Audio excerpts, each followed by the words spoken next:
Hey everyone, and welcome back to Pest Control Legends. I'm your host, Dan Leibrandt, and today I'm joined by Chad Louk. Chad is the owner and founder of Prodigy Pest Solutions and Prodigy Marketing Pros. He has over a decade of door-to-door sales experience and has spent the last 7 years building and scaling Prodigy Pest Solutions into a multi-branch, 8-figure pest control operation across Florida. Outside of business, Chad is a father, a private pilot, a race car driver, and an entrepreneur who's deeply focused on systems, execution, and scale. In this episode, we're diving into what it really takes to grow a pest control company, align marketing with operations, and avoid the mistakes that stall growth. Now, without further ado, Chad, welcome to the show. Thanks for having me, Dan. Of course, man. So I want to back up here because you've built this crazy big company and have had all this success, but where did it start for you? Where did it start for you? How did you initially get into the pest control space? Like a lot of kids, right out of high school, got recruited and went into door-to-door sales. So, knocked doors for my scoutmaster for 3 years, and then had an opportunity with a brother of mine. Moved into ownership in Florida. Partnership, we had a third partner, it just didn't really work out, and so I ended up selling off, going off my own, and that was back in 2018. So I've been on my own for the past 7.5 years. Awesome. And you mentioned before the call that something kind of unique and probably relatable with some of the owners watching this is that it took you, I think, about 3 years to get out of the truck. So can you talk about that time in your company of being in the truck and then how you eventually got out of it? Yeah. So I had no pest control actual technical experience when I opened. I had a prior company, like I said, with two partners, and we built it from zero to about 800K when I walked away. And then they gave me a small lump sum to pay out over 3 years. Took that money. It wasn't enough to hire employees, and I kind of was not sure where I was going to head. And so I had, and also I had some doubts on whether I made the right decision walking away. So Hmm. I had a really slow start. I was a one-man show, had a beat up, rusted out Ford Ranger single cab. I'm 6'6". I was 230 pounds at the time. Sitting in that truck, it was like a clown car. Yeah. But yeah, I think the first 3 years, it wasn't until my third year that I broke $1 million in revenue. So really slow start.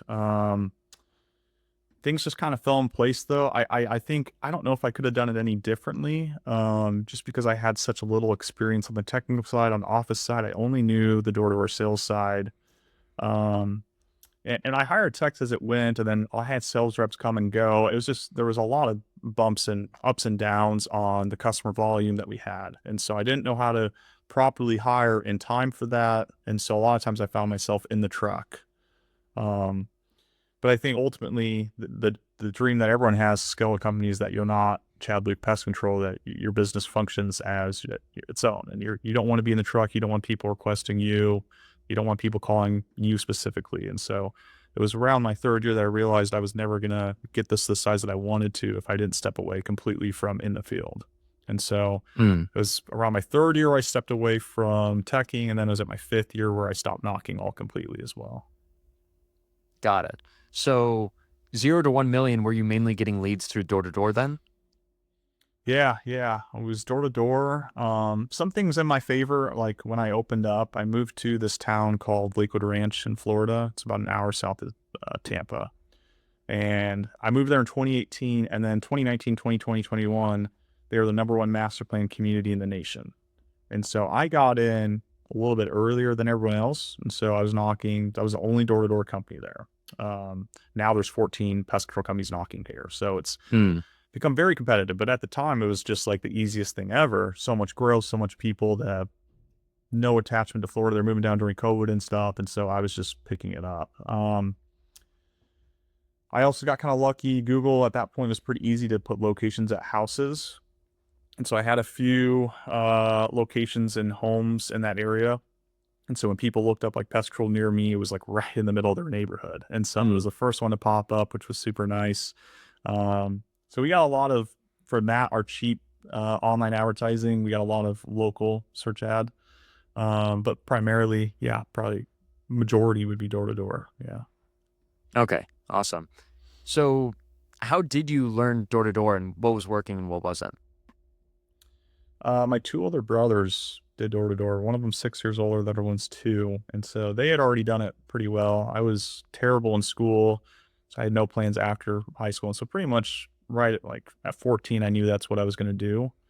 Not like I prepared for it in high school by any means, but I just didn't have a plan B. It was going to door. My brothers were successful at it. I'm going to be as well.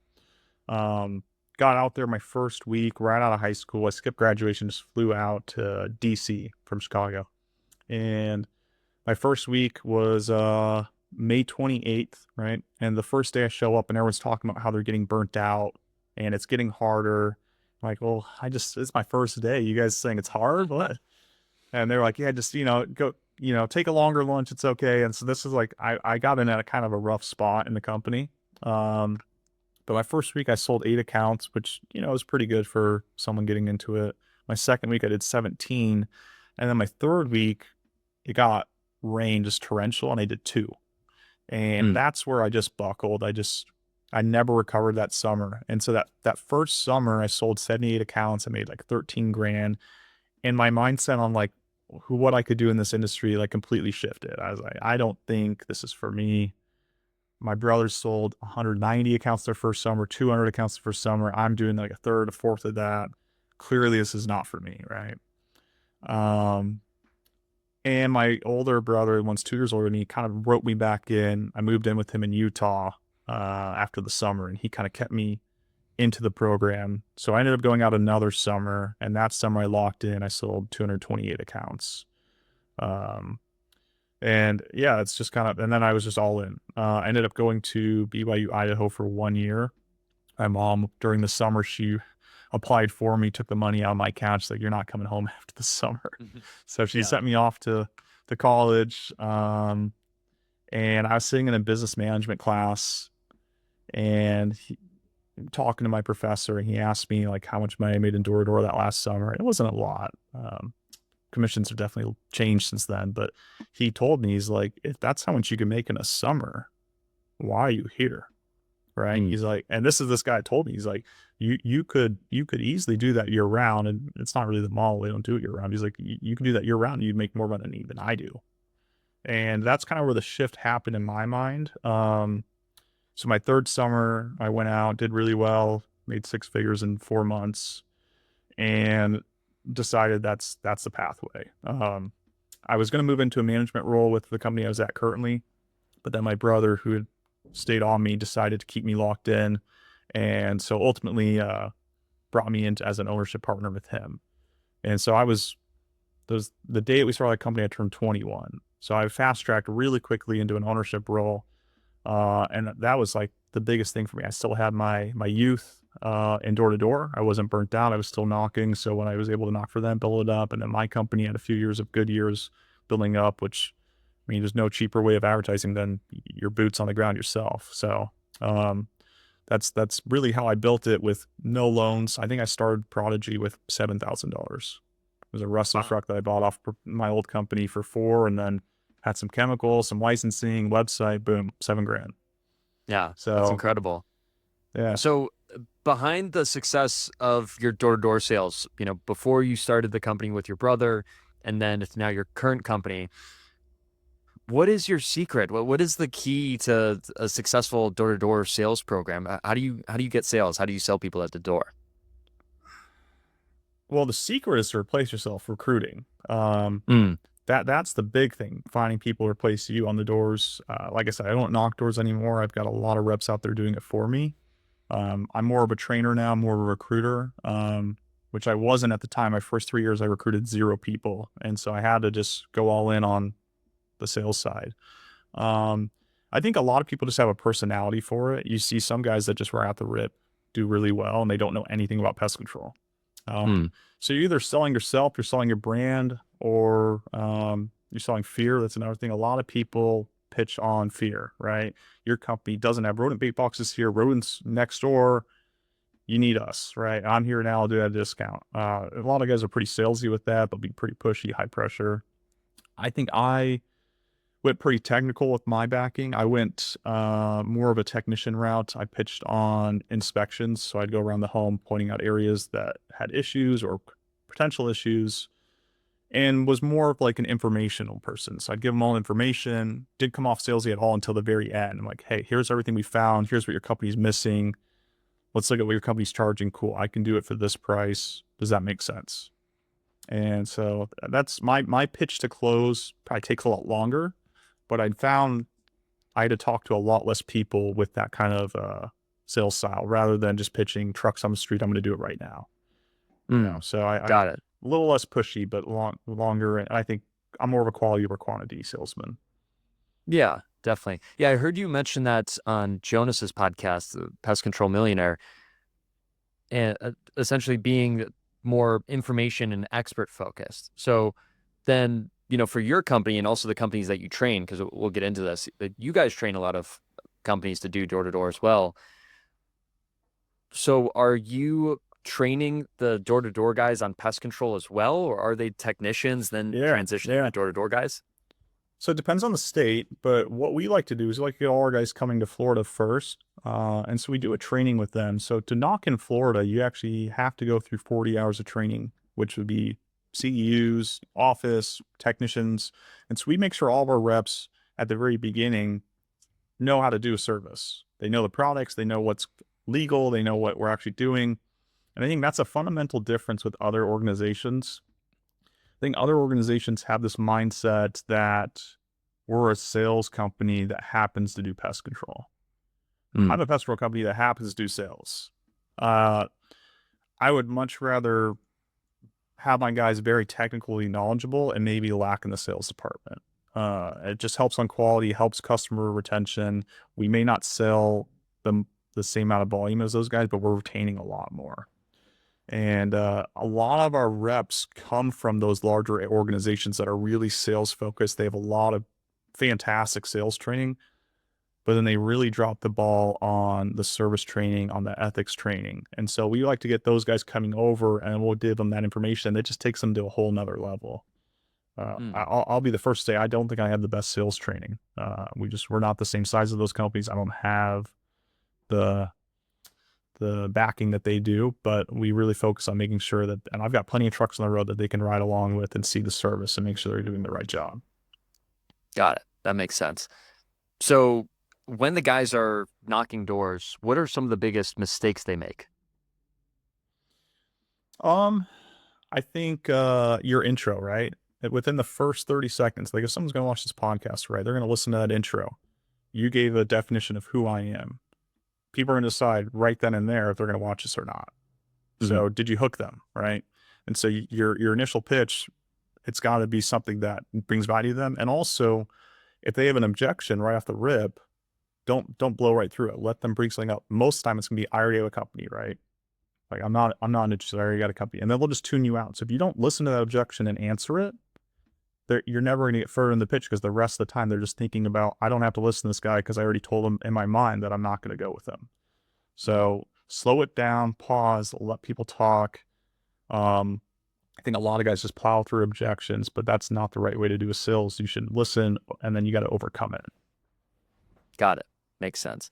So you guys, and actually, can you clarify? I know you guys help other pest control companies with door to door, but what exactly do you do? Is it more consulting or Yeah, so implementation? I'm not a training program. So we actually outsource our reps to them. It's a white glove service. They're completely hands off. So we go to their office, we send a team there, we run all the meetings, we get the uniforms, we get the software set up, everything. They're doing nothing with it. All they're doing is facilitating the jobs. They're not paying the reps individually, they're paying us. We handle all, it's all the accounting's done, everything. And so really it's for companies that are doing well with SEO, maybe acquisitions. They're looking for just another avenue to grow the company. We found some of the companies we market for want to get into a different area. They want to expand, and they found that, they can just send a bunch of guys there to grow that brand and then bring in the SEO afterwards. It's going to help them a lot better. So getting the traction earlier in, it's just, you can get into a neighborhood, grow it really quickly, get a lot of volume density. So, but yeah, we're not training. We're just sending reps there. That's the mindset. Okay, cool. Just wanted to clarify that. So, and you were talking about this, that you guys have many big clients that might be doing $30 million or $50 million, and you're even talking to people that are doing like $400 million. Can you tell me, first off, like, what do you see as consistent across these big companies? What are they all doing that maybe the small guys aren't? Acquisitions is the biggest. I think a Mm, lot of these companies have been doing acquisitions, but as you get into anything over 50, right now, you're talking about private equity realms. These guys have a lot more money, a lot more backing, and they're doing this way more often. Um, and brokers, they're going to go to them first because they know they're paying more. They know that they can do it. They don't have to go through a year of checks and balances. So these guys that are in that middle ground, the let's say 10 to 50 range, they're just not a key player in that room. So, and truthfully, if I was a business, right, if I was looking to sell my pest control company, I'm not going to talk to those companies. I'm going to hit up the big 10. I want to talk to mm. those guys because I know they're going to the ones that they're in my market. They don't need to find funding. They'll have it. They're ready to roll. So, yeah, that's kind of my mindset is just finding another avenue. And I think they've realized that the equity side has just become so expensive. And door to door has always been known as a very expensive route to grow a business. I'm not discounting it. SEO is way cheaper. Um, but SEO has also become, I mean, the cost per leads also shot up quite a bit. And Hmm. so I think it's just diversifying your risk if you have other avenues to grow. Um, and I think a lot of these companies, even myself, I don't plan on using door to door in a branch forever because it's not a profitable way to grow a business. But to get your business to a size that has a market share in that community with door to door is really beneficial to then scale it back and then use other avenues like SEO to continue growing it. Yeah, definitely. Well, I appreciate you mentioning SEO because I'm an SEO guy, but yeah, I agree that I never recommend only doing SEO or really, for that matter, only doing any kind of marketing. I'm sure you'd probably agree, only Well, doing door that's to that's the door, only unique doing thing, Facebook Dan, is ads. you're actually in a good category because I don't think door to door is for everyone, but I think SEO is for everyone. If you're a pest control company and you're not doing any SEO, you're a fool. You have to Mm, be online. The way the world's moving right now is digital. The way companies are growing is digital. So if you're not advertising online, you are dropping the ball tremendously. mm. And that's probably my biggest gripe is companies that say like, oh yeah, I just grow by word of mouth and I'm super busy. I'm like, yeah, but imagine if you hired another person and then you did SEO, like you'd be growing like crazy. So definitely you always need to be online spending money. Yeah, yeah. No, that's what I'm saying. So I completely agree. Um, cool. Okay, so acquisitions is really the thing that sets the big players from the small players.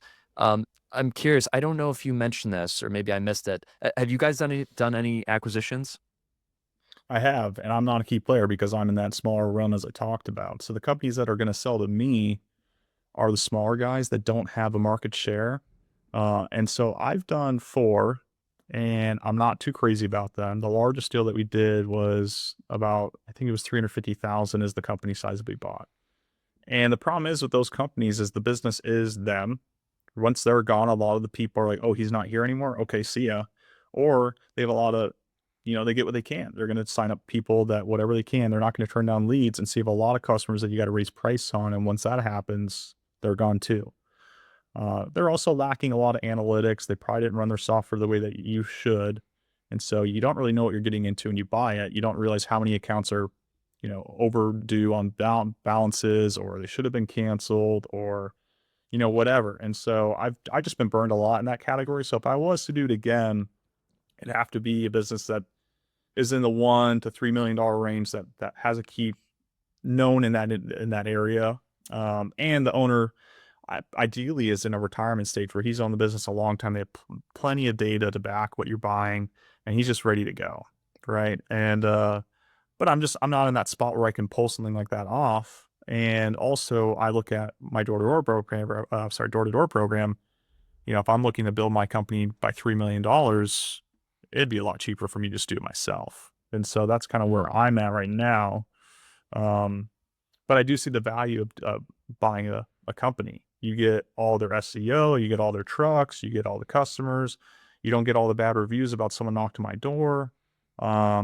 It's well known that door-to-door accounts aren't as longevity of a traditional style account too. So it is a safer account to buy, but just things you got to weigh back and forth. I do think overall, it's definitely a cheaper move to go with the door-to-door program. Yeah, yeah, definitely. Yeah, I've heard a lot of nightmare stories with acquisitions, and it seems like kind of the consensus is they have to be somewhat larger. It shouldn't be a solo operator like you're saying. So, is there a size that you're looking for in the future? Should it not be under 500 or 300? I think the 1 to 3 range is a sweet spot. Yeah. 1 Mm, million to 3 million. But the problem with this industry is everyone has heard the companies that were selling, like these big companies have sold, they hear, oh, you get 3x multiple. And so then they hop on a phone with you and you're like, that company is $50 million and they were growing yeah. by 20% a year. Like you're not the same company. Their EBITDA was triple yours is too. And so Mm. you gotta tell them like you're actually like a 1 to 1.5 on a good day of revenue. Uh, and they just don't really, and they're like, okay, well, I'm just gonna keep it, right? Uh, and so a lot of guys just have this mindset. They've never actually talked to anyone that's in brokerage, that's planned an exit. They just think, oh yeah, I'm ready to sell and it's worth this. I'm ready to retire. And it's not. So, and then they realize to actually get to that multiple, it's going to take them another 3 to 4 years to fix things. And at that point, deal's gone. So, Mm. yeah, I'm not really chasing acquisitions right now personally. Yeah, got it. Cool. And I wanted to go back. So you grew $0 to $1 million mainly through door to door. Now you guys are at 8 figures. So how did you get from, 1 to 10? So still door to door. The percentage of door to door has definitely changed. We were the 1 to 1 million. That was probably like 95% door to door. Right now we're closer to 60%, which I would love to get it down to 40. I think it would be a really great spot for us. It's a safer growth rate. But I think for us, we just had a lot of great reps come through that had brought on reps as well. And I just couldn't turn them down. It just kind of made sense to continue growing at that rate. Um, we've really dialed in our technicians training. So a lot of our technicians are cross-selling customers now. I think that's the one problem with door-to-door companies is they're one subscription companies. So they focus on the pest control, their bread and butter, which is great. That's a great company. But we've really focused on getting our technicians to sell other categories like rodent exclusions, trapping, termite bait stations, termite treatments, drywoods. And the more subscriptions you have the customer, the stickier they become. So we're really focusing on our customer age to stay as long as possible. And we find that the cheapest way to get a customer is through technicians as well. The commission's lower, they're already there, you're going to get the job done right then and there. They're a less pressure sales style too, so customers tend to like that approach better. They feel like they're not getting sold by salesmen, but it's like, hey, I point out an issue on your home. Okay, cool, makes sense. So we've really focused on that. We've also obviously grown out our inside sales program as well. So all of our online referrals. We've got a referral company called Clicky that we're using as well. Um, let's see. Yeah, I think my big push this year is definitely getting the technicians to really drive up our revenue percentage. Got it. Yeah, getting a lot of upsells. And you kind of already went through this, but just take me through the nuts and bolts of like, is it after a certain amount of services, then they upsell a certain service, or is it really more custom and just whatever problems they notice? Yeah, so we do out and second service. So the first service we don't want to sell them. We want them to they just went through door to door, high pressure sales. We want them to feel like that's it. All right. Now we focus on service. So the first service is the most crucial to keep the customer, show them a really good job. Most of the time we're pitching on spider webs. So really focusing on cleaning all the webs off the home. We don't want any fire ant nests in the yard anymore. So treating those. We're going to focus just on the service. Then in the office, we'll have our inside sales team calling the schedule up the follow service. We want the second service that for them to be home. And so then we're going to send a technician out that's going to have the training to do cross selling. So they're going to have a longer time window to spend at the house, and we want them to be there, meet them, do an inspection. We're going to try and get in their attic on that visit as well. We're going to try to find entry points, probably get on the roof as well, looking for exclusion points. And that's going to be when we're going to pitch. From there, then it's on an annual basis. So then once a year, we'll say, hey, you get a free inspection with us. You don't have a termite warranty with us. We do an inspection, let you know if you have termites. And so we'll send out someone, which is called WDO, certified wood destroying organism. And at that point, obviously, we're looking for other things like rodent droppings in the attic as well. So It's not every service. We don't want them to feel like it's constantly high pressure sales. We try to keep it just once a year going forward. Got it. And what would you say are the pros and cons of adding wildlife services? Do you think other companies should do it? That is a loaded question. Wildlife is very vague. So I don't do like I'm in Florida, right? Like we don't do alligators, we don't do bats, I don't do Yeah. birds. There's a lot of raccoons. I don't do a lot of that stuff.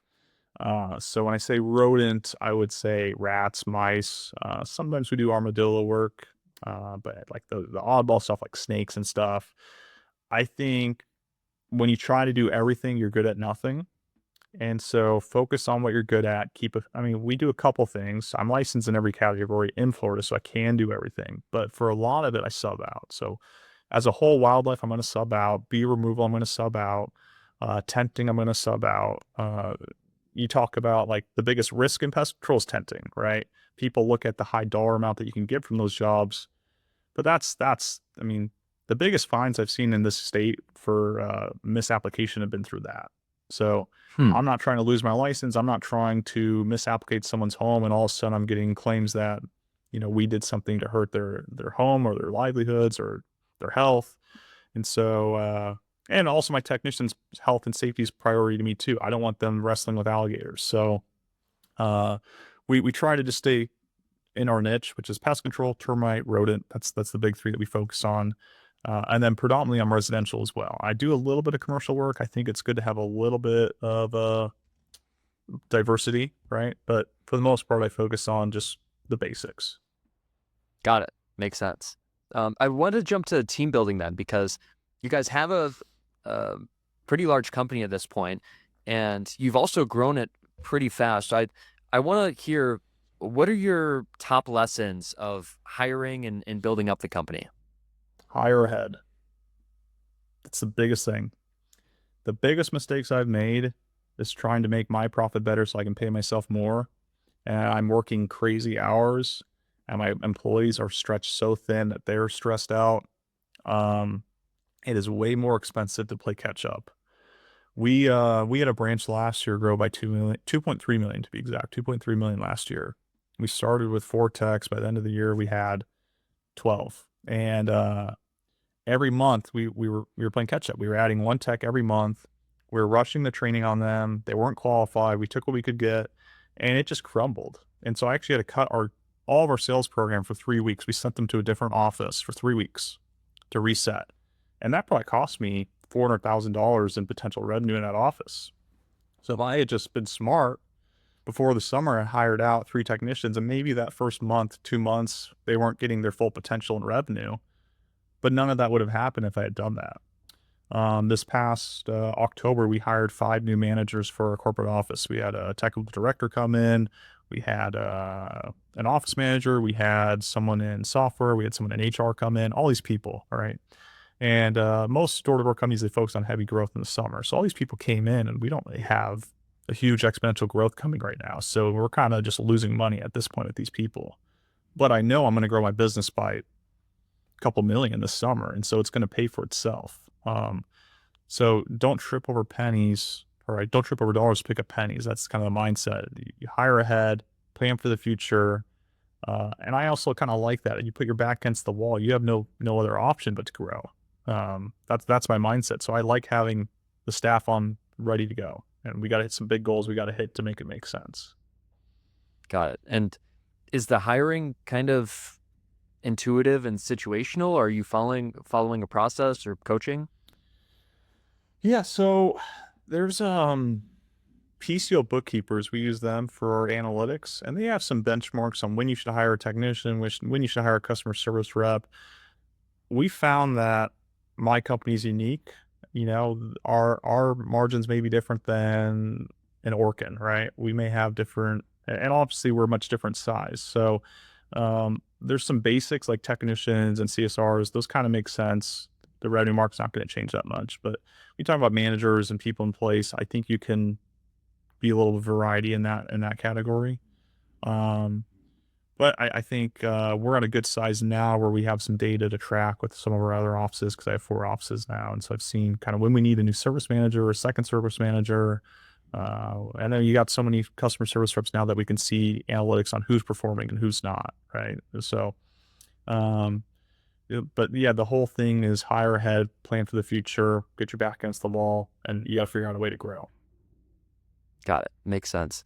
Um, and then about branches. So right now you guys have 4 branches. I assume you're going to expand. So what is the strategy of breaking into a new market and opening up a new branch?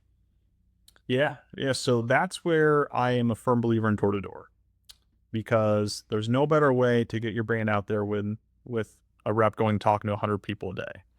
Go send some guys out, get your brand out there. So we have a metric. We like to get a branch to $2 million with door to door, and then from there we're gonna phase it down. So I believe that a $2 million branch has a market share in that community, and people are going to recognize the name, and you're going to organically grow. I don't know if other companies would agree with that metric, but I found that's to be the sweet spot. Um, and so from there, it's not like we're stopping growing altogether. And I'm not saying I'm never going to do door to door there either.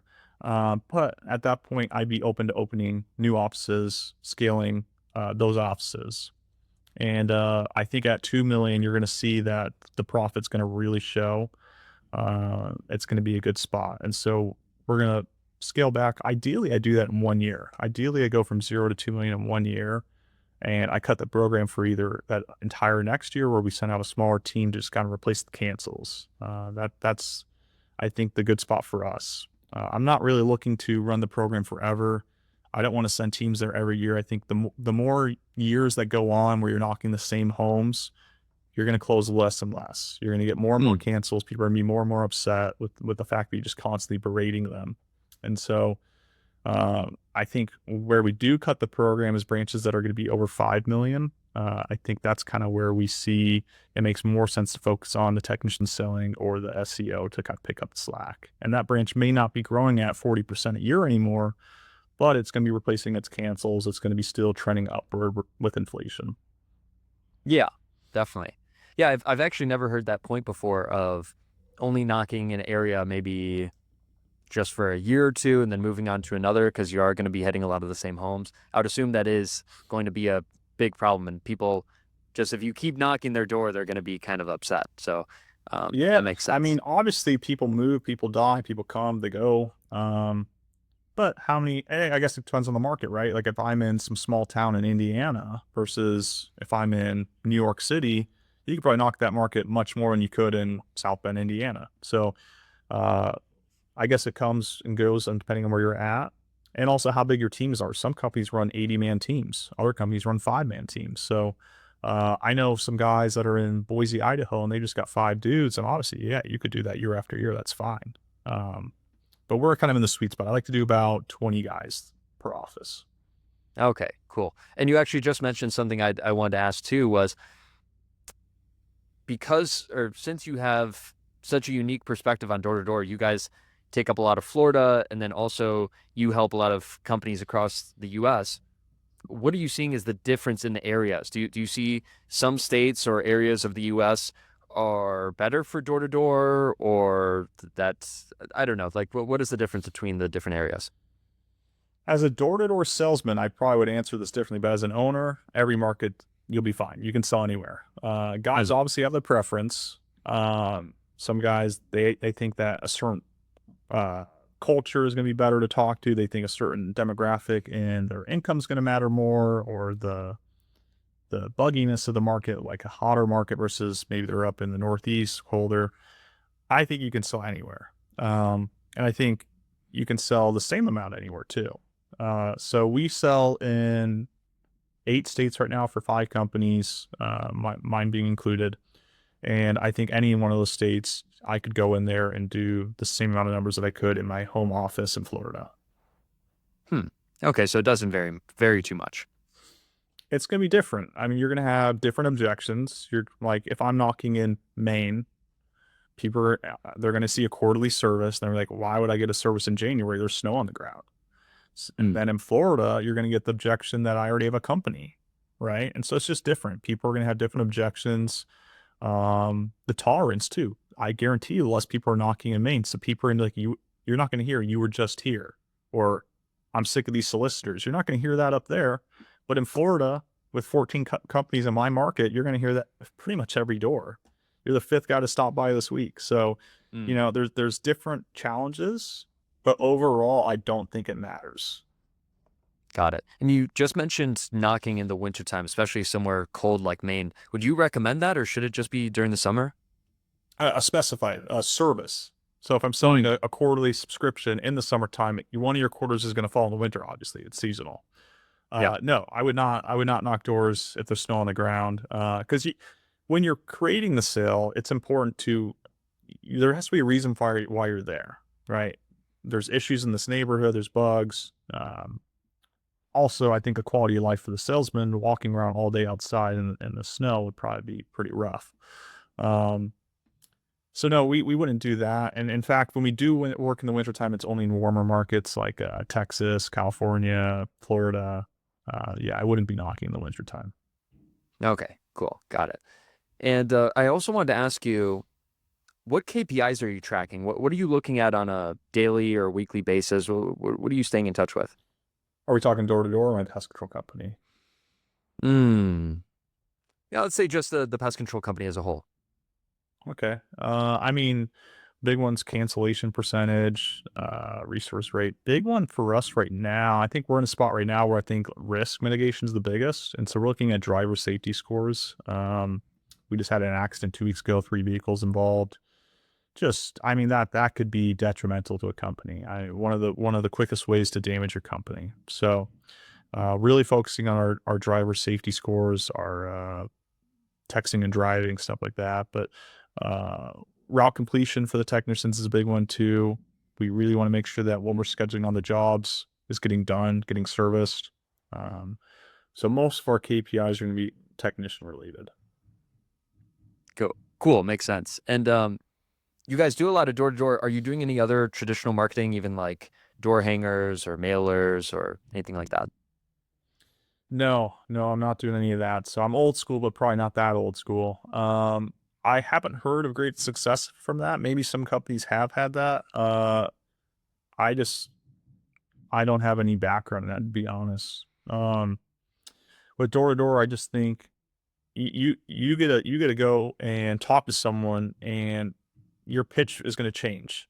If I send out a mailer, the pitch is the same, and so you're not getting any objections. You're not able to change the format of what you're pitching. So I think you may send a mailer and say that there's issues with fire ants, but someone's got a terrible issue with spiders, and you're pitching fire ants the whole time. So I like the idea of being able to change on the go. I also think people don't tend to respond to ads sent to them either by email or mail. Tends to just get thrown away. Interactive ad, right? So like if I'm putting out a Facebook ad, right? I've got a video and I can retarget, I can recapture, I can see who's answering these, I can see who's watching them. There's just a lot more data with that. You can't see if someone's opening up your flyer. So no, I don't do any of that stuff. But I think online advertising is a big one for us. Yeah. Yeah. No, I was just asking because Jonas is really big on that stuff, but I know a lot of people, I don't know, On it's the super old flyers, school. And what was that? you said on the flyers he's big on those? Yeah, everything old school marketing. I mean, just really everything marketing as a whole. That's yard signs, that's door hangers, that's mailers. I Hey, mean, big on you yard name it. signs. I think, okay, so are we trying to get a sale from this, or are we just trying to get a brand awareness out there? Sure. I I'd say think if more I so spend, brand awareness, but it's kind of just okay, what he calls great. guerrilla marketing, and you hit everyone with everything, and they're gonna click. Every aspect, sure. So I would be open to, if I'm opening a new market, maybe a month before I'm sending door to door guys out there, send out some flyers to the neighborhoods we're going to be working in, send some mailers, put some bandit signs on the corners. And then by that time you're knocking there, they and subconsciously are thinking, yeah, I've seen this brand before. Hmm. But I don't think your close ratio on that, you're not going to get your money back on those ever. But it's just about, what can come from it. I don't think you're going to get sales from it, but it's just getting your name out there. So I wouldn't be opposed to it for that aspect, but I would never expect it to be a percentage of my sales. Got it. And you mentioned online advertising, but I don't think you mentioned it as one of the aspects of 1 to 10 million. So what aspects of online advertising are working best for you guys? Definitely Google AdWords, LSA. Hmm. That's the primary. We don't do a lot of social media advertising. We have a few influencers that will post our stuff, but I think we could do a lot better at that. It's not something I've really tapped into.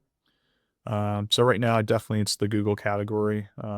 We've had some in the past. I think we were better with like Yelp and Angie's List, and it's kind of just fizzled out for us. So yeah, right now all of our advertising ad spend's going towards Google. Okay, mainly Google Ads. Cool. Well, sweet. We'll start to wrap up the show here, Chad. I've got one more question for you, and that is, what is your message to the pest control owners out there? What do you want to tell them? What do you think they need to know? Always work harder and replace yourself. I mean, that's the dream, right? We didn't become owners to always be in the truck. At least I didn't. So if your goal is to build a brand, build up a legacy, you got to be replacing yourself and you got to take some risk.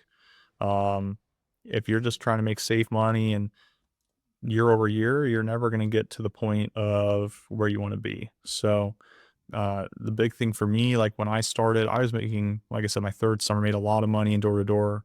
It wasn't until 3 years later as an owner that I finally made the same amount that I did as knocking doors for a summer. I was working way Mm. more year round. And then boom, fourth year finally shot up, made a lot more than I did in door to door. And every year it's gone up from there. And so I think, yeah, if you're trying to take it to the next level, lean on people like Dan, Jonas, learn from them. You can never learn too much. Learn from your competition. Be friendly with your competition. That was one mistake that I made. I had a huge ego and I thought I was better than all my competition. I had the best service, was cutthroat, didn't talk to them. But once you realize that there's enough business out there for everyone, and it's better to have a friend than an enemy in your market, and people start talking, they start sharing data, they start saying that they like their competitor now, like building friendships with your competition, leaning on each other for that. Like I said, I refer out a lot of business that I don't do. And so I'm being friends with those competitors. Now I get better rates, I get better deals. They want to go through us first. They're going to be more receptive of taking my leads, and also things that they may not do, they'll refer to me. Maybe they're not in a market that I am. They may refer someone that moved. So definitely be friendly with your competition. The industry is always better when we talk and we improve together. Love that. So my three key takeaways there is work harder, take more risks, and be friendly with your competition. Just be an avid learner. Yeah, yeah, definitely. Lean on your suppliers too. I think for me in a sales background, that was the biggest thing is I had my suppliers, Syngenta, BASF, all of them. They would come out, even the chemical reps, they would come out too to my office. For my technicians, we do presentations, and I sat in on every one of those, and I learned how these products worked. Um, Learning from them, getting the technical background. I would say my background is more technical now than it is sales, which makes me more confident in my sales now too, because I know what I'm talking about. So learning all the aspects of the business will be huge. You can't expect to hire someone to do a job that you don't know how to do yourself or that you're don't understand. How can you manage or, you know, give praise or talk about failures if you don't even understand the job itself? So don't let someone else have all the power in your business, outsourcing it. Understand what they're doing. And that's a big thing that Dan's doing right now is with SEO. Do the course, learn it. If you're hiring out a company to do SEO and you don't understand how any of that works, you're going to get taken advantage of 100%. Those companies will just outsource it. They won't do any of the work. And you have no idea if the metrics are good or not. So understand how the business works is huge. Definitely. Well, I appreciate the plug there, man. Um I appreciate all the kind words. And yeah, with that, we'll wrap up the show. Thank you so much for coming on, Chad. This has been great talking with you. It's been great spending some time with you, and I know how valuable your time is. So um just thank you for being here. And where can people find you and connect with you? Well, likewise, Dan, I appreciate the time too. We're all busy, so it's a huge help that were able to give me a spot on the show. Um, you can find me on Instagram, Chad Louk. That's ChadLouk. My phone number is 630-301-2587. My pest control email, first and last name, Chad Louk at prodigypest.com. Happy to help Awesome. any of you guys. I don't charge for any advice. I also don't recommend that you take my advice either. I've been successful in my company, but I don't know your company. So if you do ask for advice, take it with a grain of salt. Yeah. Awesome. And I'd also like you to plug your door-to-door program. So who is that for exactly? What size pest control company? Sure. Yeah. So I own a marketing company like we talked about. Yeah, we do door-to-door sales. So I just do door-to-door. I don't do SEO. I don't do AdWords. I don't do any sort of online marketing. So we're just sending our reps to the markets. I think ideally you're a company that's been around a couple of years. You're doing a couple million in revenue. You understand it. And you're stagnant or you're looking for a new way to grow. And so you're kind of doubling down on the business again, understanding that it's going to hit the profit pretty hard, but a year or two down the road, it'll all make sense. So we're looking for that kind of category. Obviously, don't be in my market in Florida. I can't compete against myself. But in the other 49 states, I'm happy to hop on a call and talk to you to see if it makes sense. Awesome. Cool. Well, if you guys are interested in door-to-door, either expanding your team or just getting into it to start, then definitely go contact Chad. And thanks again for coming on, Chad. This has been awesome. Thanks, Dan. Of course.